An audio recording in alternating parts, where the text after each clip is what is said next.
Hello everybody, welcome to WhatCulture Gaming. I'm Scott, joined by Josh. Hello, Scott. Josh, a friend, I hear various games are lined up for Gamescom, including Abandoned, Silent Hills, and now Resident Evil 4 Remake.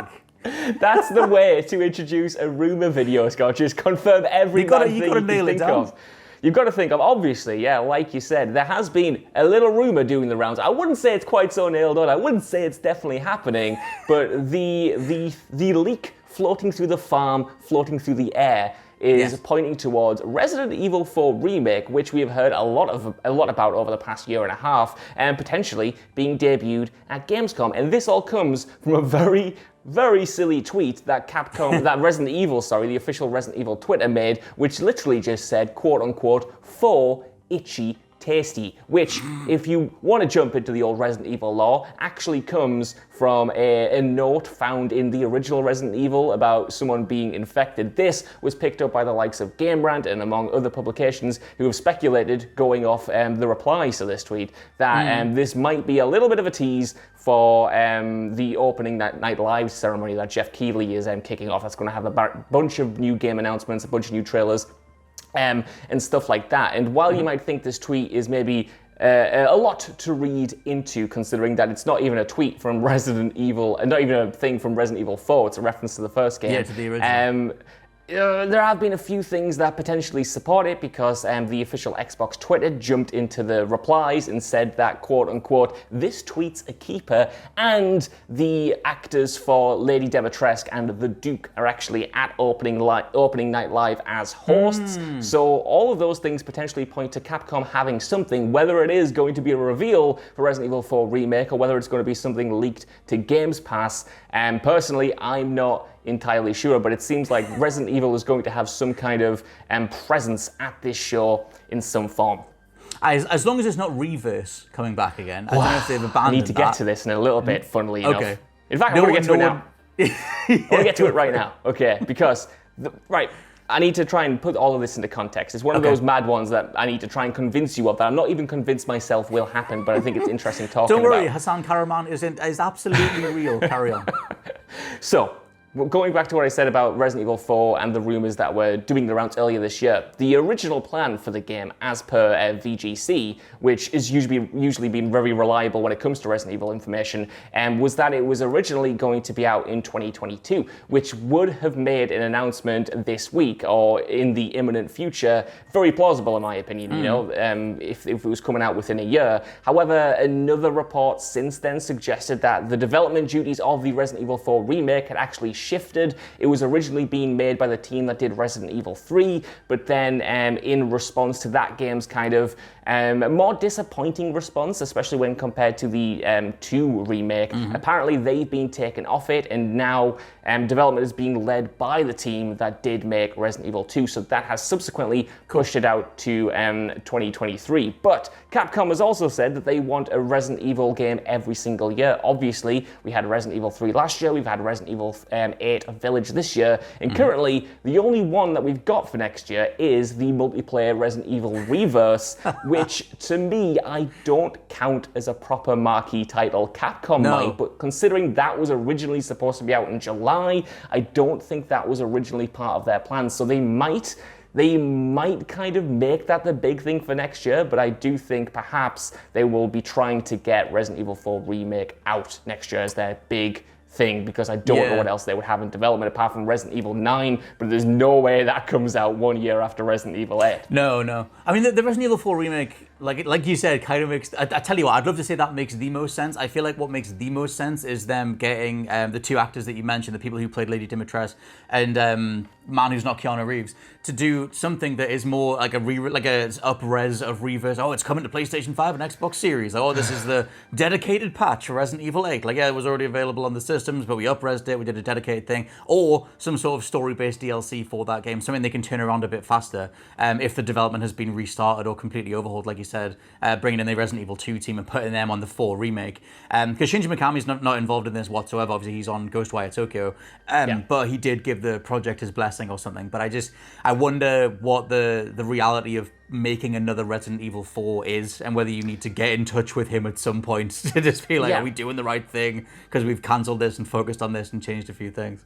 Well, I mean, yeah, when it comes to Resident Evil 4, it's not as straightforward as it was making 2 or 3. Obviously, they kind of knew how to update those games because they were taking the very classic tank-controlled, very classic fixed camera, very classic survival horror original games and then transporting them to something of a mix between that and Resident Evil 4. You know, they were putting the camera over the shoulder, they were giving you more freedom, they were changing it to be more quote-unquote modern. But obviously, Resident Evil 4 was already the template, so what do? Do you just redo the assets? You know, there were rumors that they were kind of changing some parts of the campaign, fleshing other parts out. It's a more fine line to walk in terms of the fan reception than I think 2 and 3 was, because you can easily mess it up. And because 4 is already available everywhere, like you can buy a port of it now on the PlayStation 5 or on the Switch or on your tablet or on your computer, wherever you want to get it probably.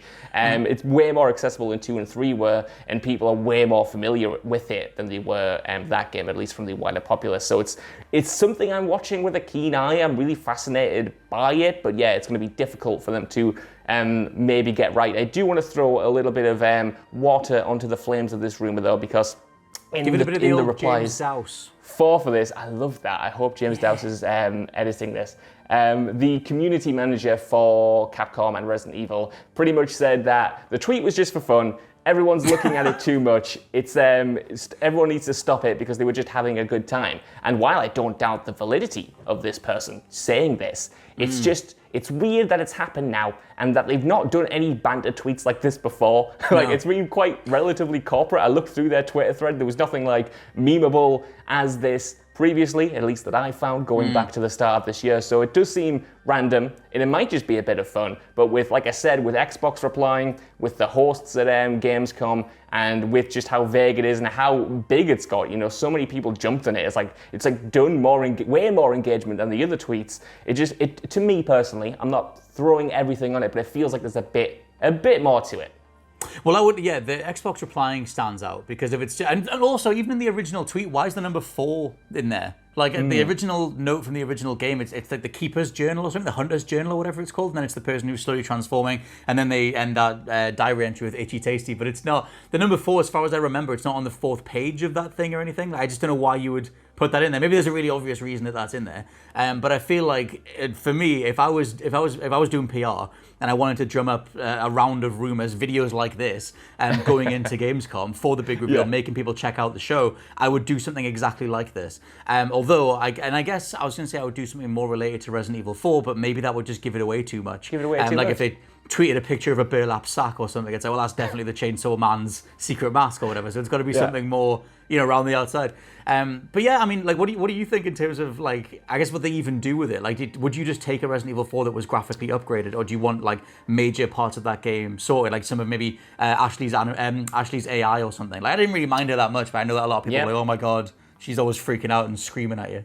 I mean, I love Resident Evil 4. It's one of my favorite games of all time. I would literally just take a prettier version of it, but I do think they'll do more to it. I do think they will change Ashley's segments to make them less annoying, to make them more responsive. I think they'll incorporate the agility that you get in the Resident Evil 2 and 3 remakes. Like, for instance, in Resident Evil 4 now, you've got to stop still every time you aim and every time you shoot and every time you reload and stuff. And while I like that, I feel like that might feel a bit archaic in the modern day. So I wonder how they tweak the combat encounters to incorporate that stuff. But I don't think they'll do much more, really. But honestly, like I said before, it's going to be interesting to see the response to it, just to see how, because I don't know what fans want. I'm not here speaking for all fans, and I feel like every fan wants something different from this remake, which is fascinating in a way that I don't think it was for the admittedly stellar Resident Evil 2. Well, I think the general response when these initial leaks happened last year or the year before, whenever we first got word on it, when there was that massive Capcom leak and it was part of that, the general response to RE4 being remade wasn't like massively positive. It was kind of like, well, I can just go play the original and it's still great. And maybe that's a blind spot because people don't realize things like the aiming mode, like you said, and maybe it hasn't aged as well as it does inside your mind, or people's minds.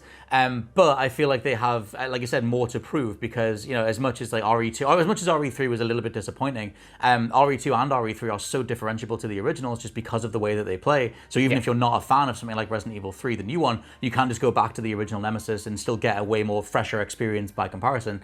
Whereas now, if they just up-res the assets, maybe change the aiming mode or something, then I feel like a lot of people will just do the shrug of, it's a cash grab, you're just cashing in on this because you've done the other two, so now you have to do this, and you can't do that much with the gameplay, so you're kind of just putting it out again for potentially a premium price point. So I guess we'll have to wait and see, but let us know what you think down in the comments below. What would you want from a Resident Evil 4 remake, or is the original damn near perfect minus that weird aiming mode? For now though, I've been Scott from WhatCulture.com. I've been Josh from WhatCulture.com. And we'll catch you next time. Bye-bye.